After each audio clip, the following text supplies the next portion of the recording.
మొదటి సమూయేలు గ్రంథము 14వ అధ్యాయము.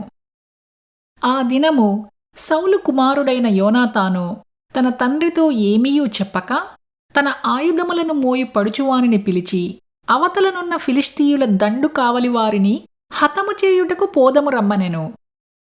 సౌలు గిబియా అవతల మిగ్రోనులో దానిమ్మ చెట్టు క్రింద దిగియుండెను.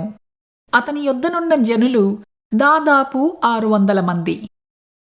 షిలోహులో యెహోవాకు యాజకుడగు ఏలీ యొక్క కుమారుడైన ఫినెహాసుకు పుట్టిన ఈకాబోదు యొక్క సహోదరుడైన అహీటూబునకు జననమైన అహీయా ఏఫోదు ధరించుకొని అక్కడ ఉండెను.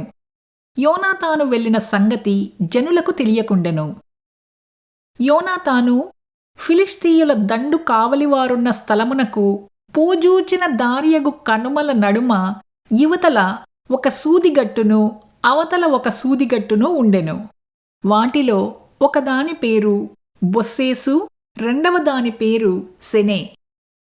ఒకదాని కొమ్ము మిక్మషు ఎదుట ఉత్తర వైపునను, రెండవ దాని కొమ్ము గిబియా ఎదుట దక్షిణ వైపునను ఉండెను.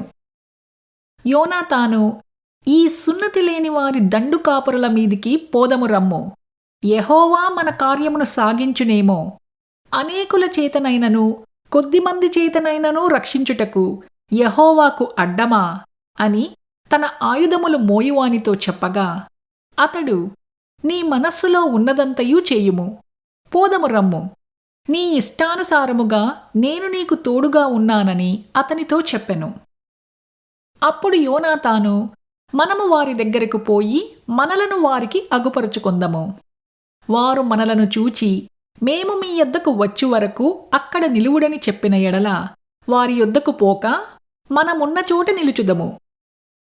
మా యొద్దకు రండని వారు చెప్పిన ఎడల యెహోవా వారిని మన చేతికి అప్పగించెనని దానిచేత గుర్తించి మనము పోదమని చెప్పగా, వీరిద్దరూ తమ్మును తాము ఫిలిష్తీయుల దండు కాపరులకు అగుపరుచుకునిరి.